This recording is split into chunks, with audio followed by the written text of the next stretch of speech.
sommes la communauté du Christ, communauté du Christ, communauté du Christ. Welcome to our roundtable.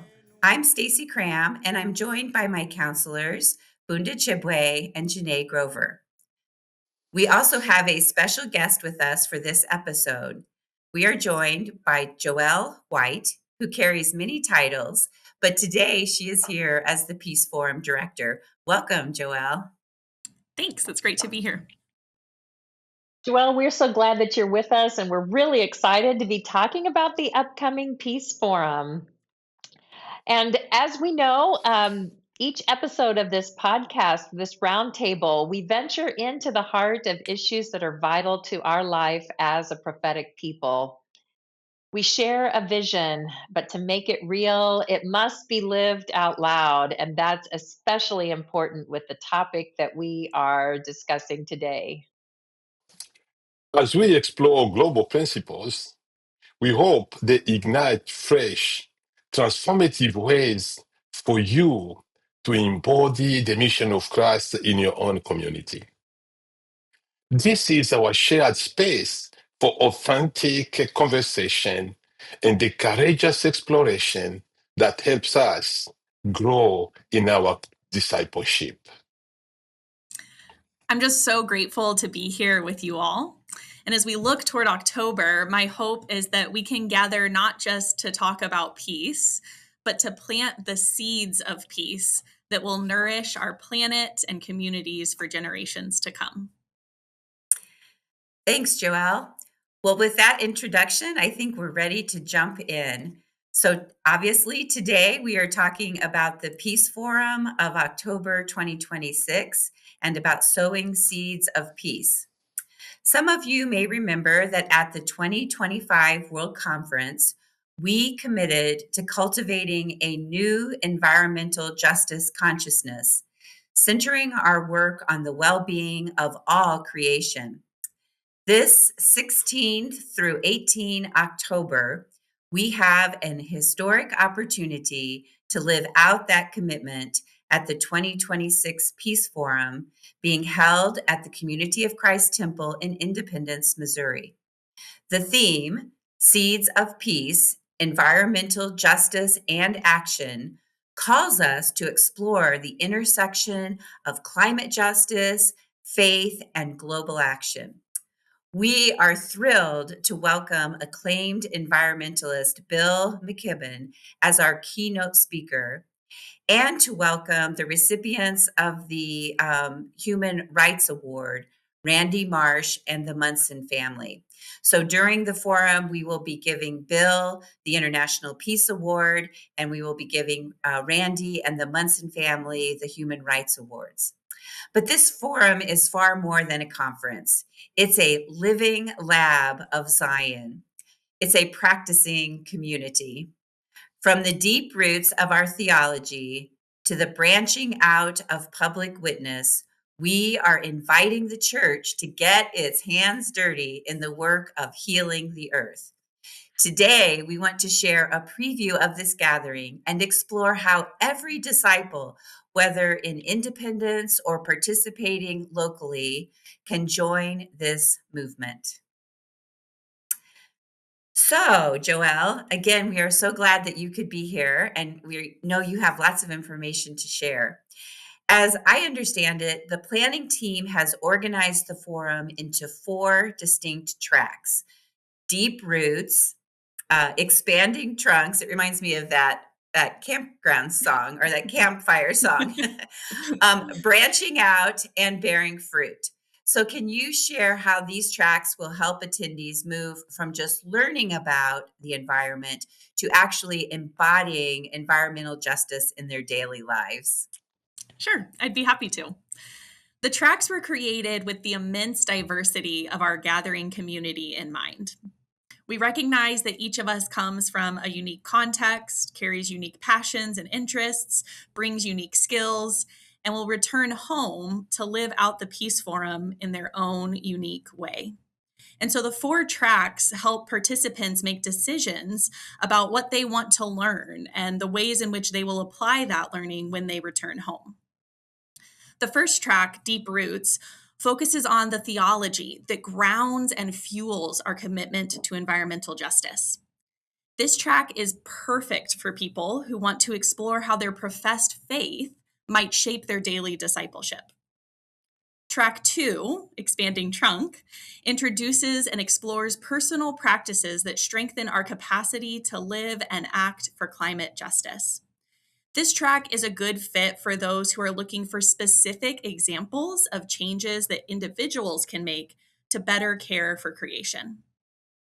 Track 3, Branching Out, engages public witness and civic action for environmental justice. Folks interested in this track are ready to take action into the public sphere that moves us closer to climate justice in our communities and nations.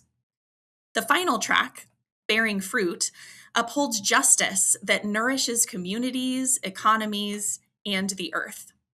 This track is for those who want to identify and uphold the elements that help us be the new community. It's about the structural and systemic approaches that help us live God's peaceable kingdom.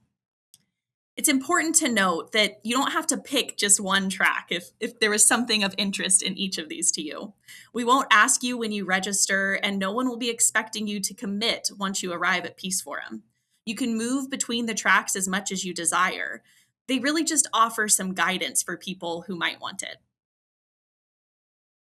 Hey, Joel, I'm particularly excited about the World Spirituality retreat Mhm. and the intergenerational focus with the children and youth tracks. In a world, as you know, that often feels fractured, how will these elements help families and young people find a spiritual home in the movement for climate justice? Buddha, I'm also really excited about these things, and so I'm glad you asked about them. I think both offer us unique opportunities to engage with creation in new ways. The Wild Spirituality Retreat, for example, gives space for us to connect with and listen to the earth in ways we normally wouldn't take time to. Throughout history, religion has often moved further from nature, creating distance and otherness that is contrary to our understanding of the sacredness of creation.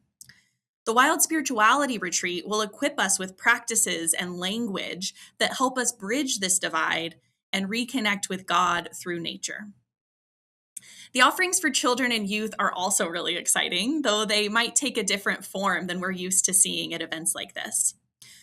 We recognize the important voice that young people have, not only in our movement and community, but also in the larger conversation around environmental justice.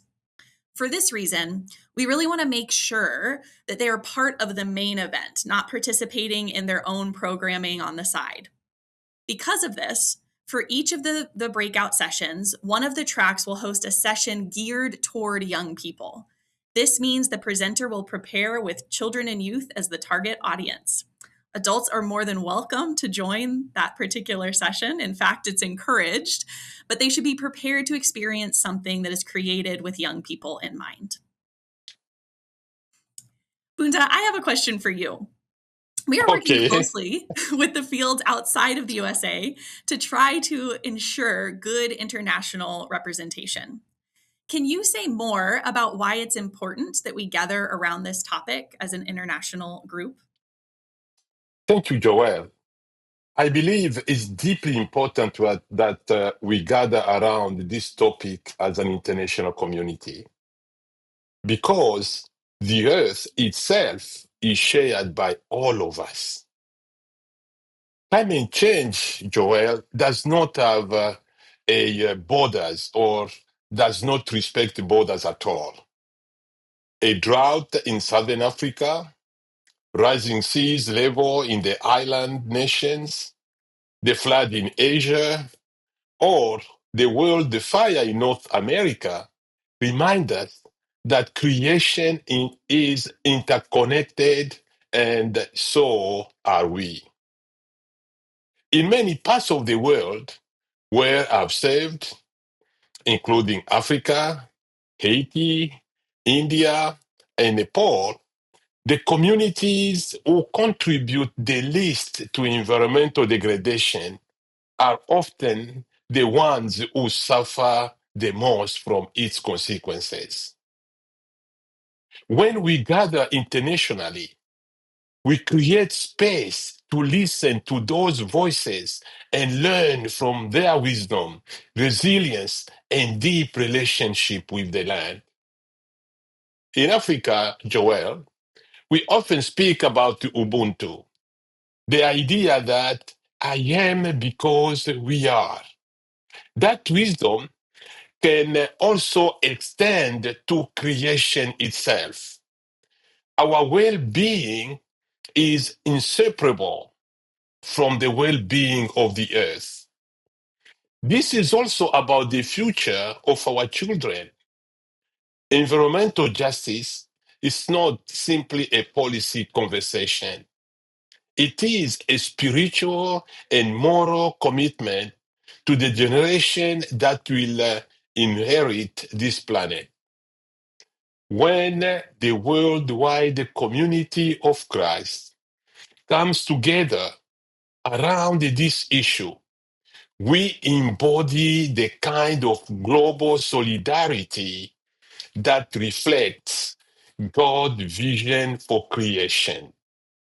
A community where the care of the earth and the dignity of all people belong together, Joel. Jene, you have been very quiet today.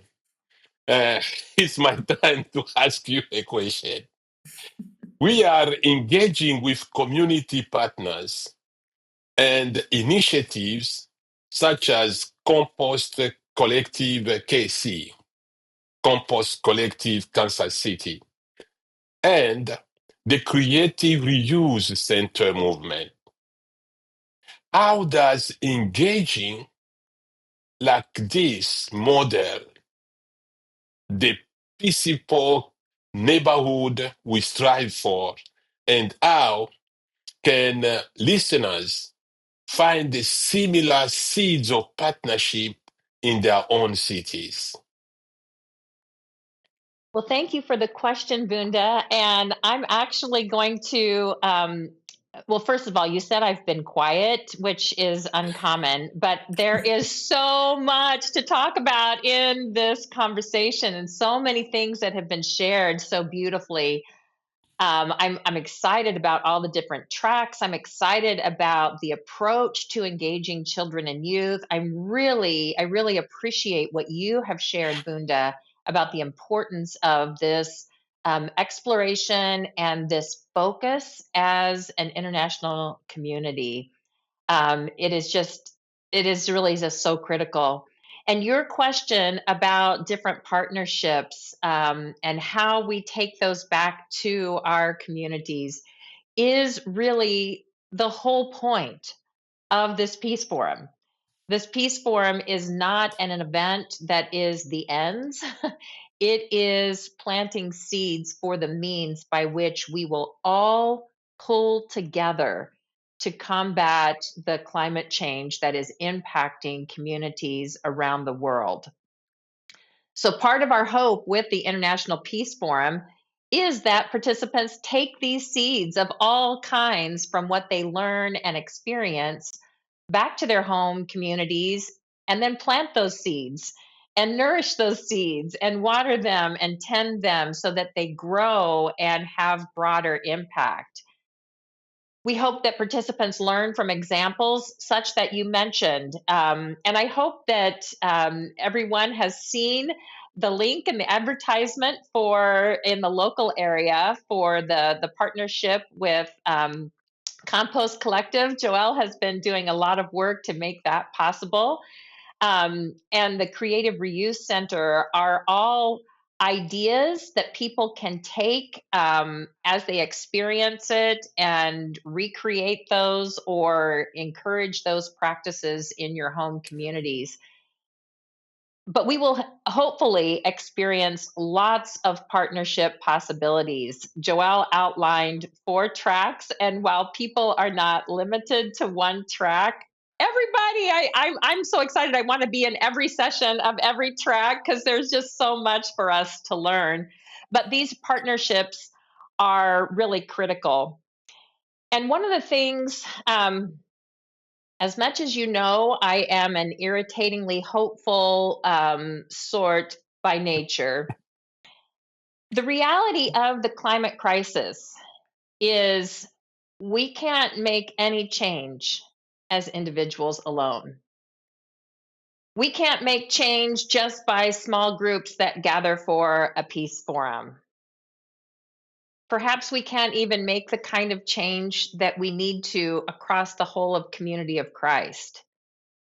And yet we can. It takes all of us, our individual decisions and efforts, pulling together to be the practicing community that is caring for the whole planet, that holds all of our communities.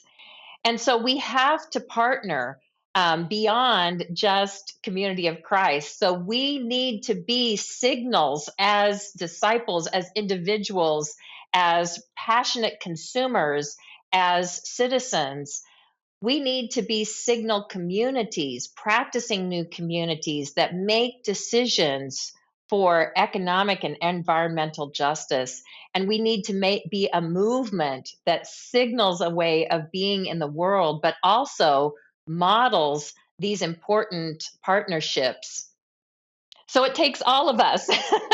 And so we cannot shirk our individual responsibilities, nor feel like what we do doesn't matter, because it is in that pulling together and in those intentional partnerships. So, our hope is that our collective efforts that include collaborative partnerships with other churches and faith groups, partnerships with civic groups, with nonprofit organizations, business partnerships, and with government agencies and representatives, that all of these collective kinds of partnerships and shared vision and practices will in fact make a difference.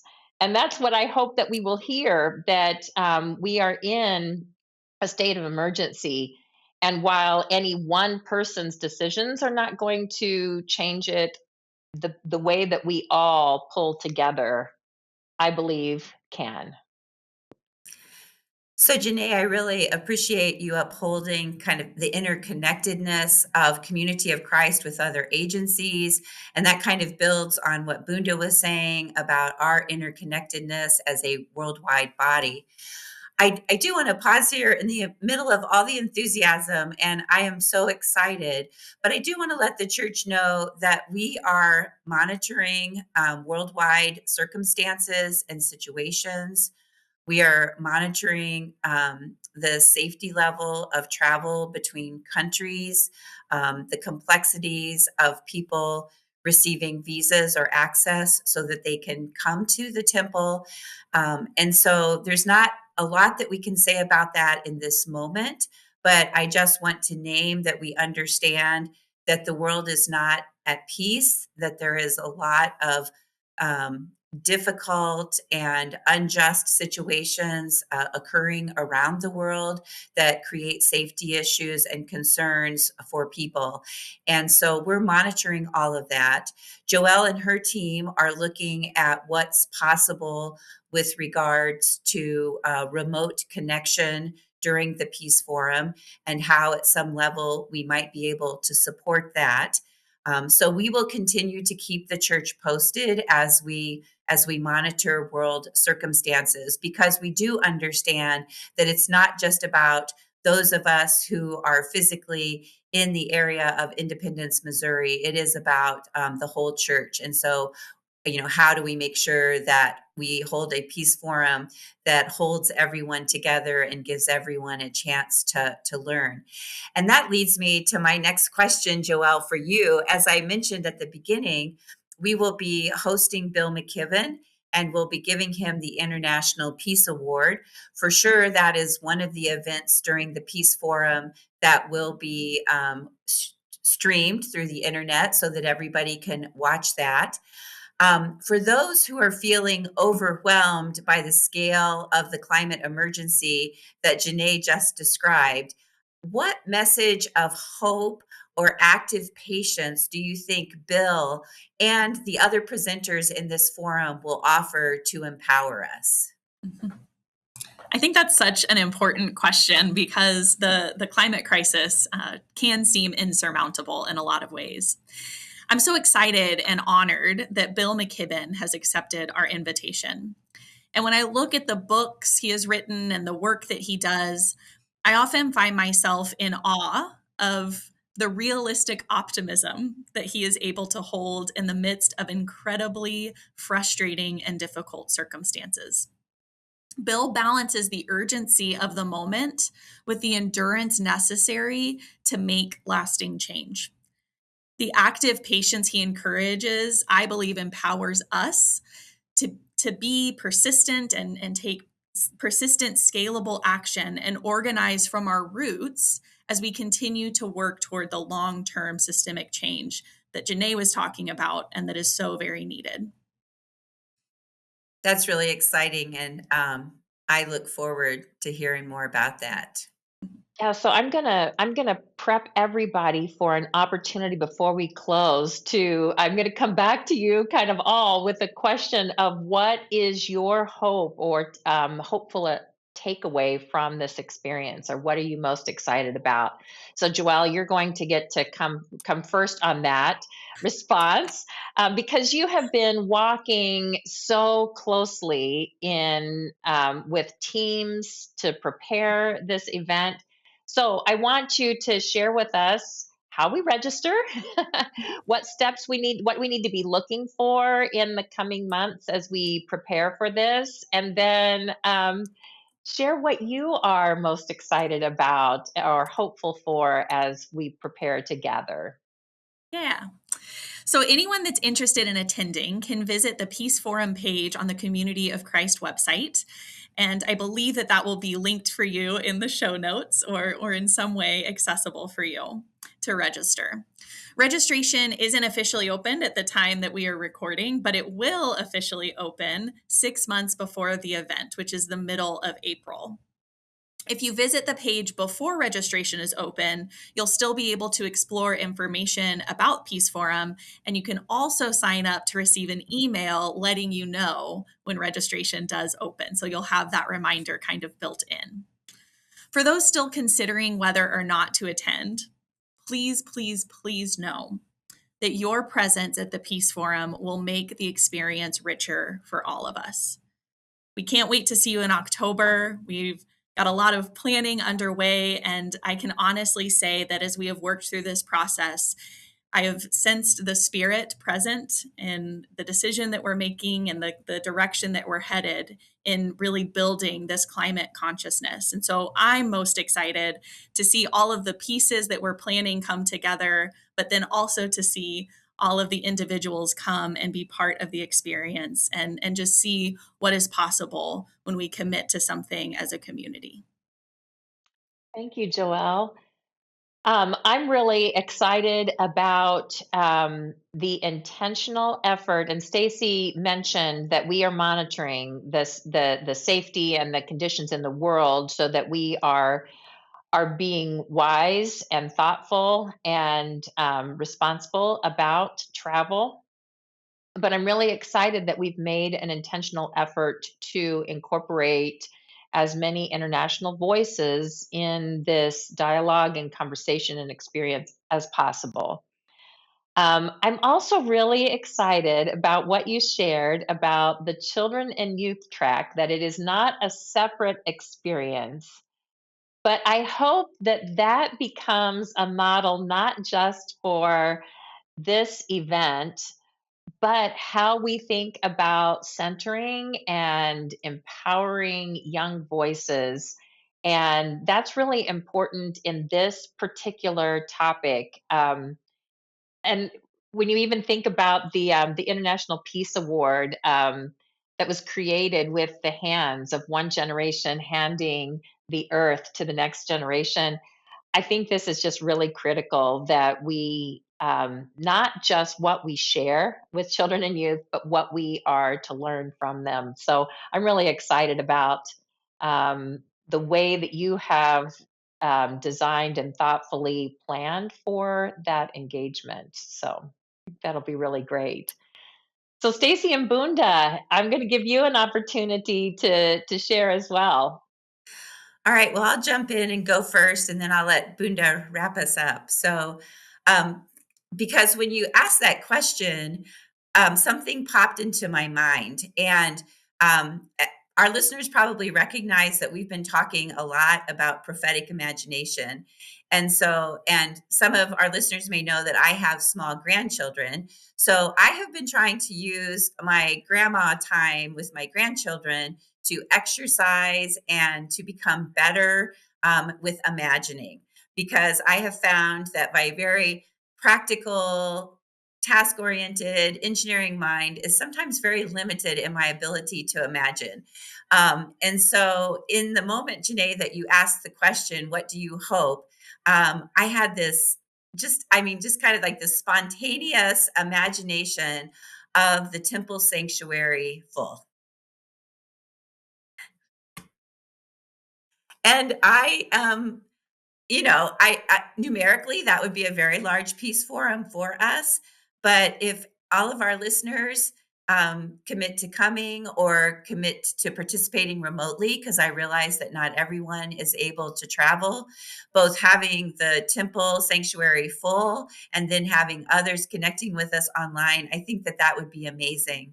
But no matter how many gather, I do hope that they walk away with what's on my t-shirt, which is from the Greater Pacific Northwest Climate Justice Team that they have organized, which says climate action is a faith thing. And so I know that some people think, why is the church involved or talking about climate? That doesn't have anything to do with our faith. But I want to help people understand that it has everything to do with our faith, and that Earth stewardship started in the very beginning, and I hope that we have a renewal and a revival of what it means to be, good and faithful stewards of the earth. So, Bunda, over to you. Yeah, Joelle, I'm very, very excited myself about what your team has done for the Peace Forum. I'm intrigued from the deepest of my heart to see the 4 tracks we talk about. You are talking about how we can go deeper, deep roots, and how we can expand the trunk. I would be very much interested to learn more about that one. Yeah, the branching out, that would be great information that I thought will benefit many, many people who are from the international communities to listen to that.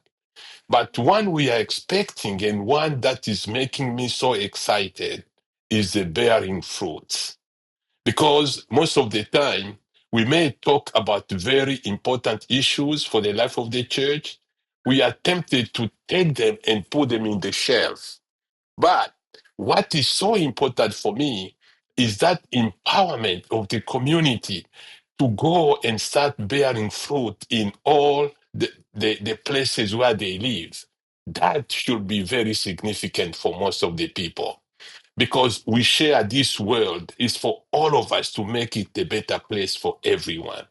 And by doing that, we are going to be what we have been called to be, a church that is there to proclaim Jesus Christ in words and in action, and also promote those communities of hope, joy, love, and peace. As we conclude today's conversation, we want to remind you that the work of peace is urgent, but we do not do that by ourselves. We cannot do it alone. This podcast is a vital opportunity to discern and explore together. Mm-hmm. The Peace Forum is an open invitation to dig deep and branch out. We invite you to watch for news about registering at Community of Christ, seaofchrist.org, and join us in October to plant something beautiful together. I love that. Plant something beautiful together. And as always, we invite you to remain part of this dialogue. We hope that you are so engaged with your feedback and responses that we have to do a whole series of podcasts in preparation and coming forth after the Peace Forum. But we want you to make sure that you share your thoughts on what you heard today or to suggest topics for future explorations. And email those to us at fp@seaofchrist.org. So thank you, Joelle, and thank you to your teams. And thank you to all who are listening and planting seeds. Yeah, so I just want to add my voice of gratitude as well, and my just underscore Joelle's reminder to remember to watch for news and to get registered and to plan to attend in person if you are able, or to join at one of the remote sites if that's the best way for you.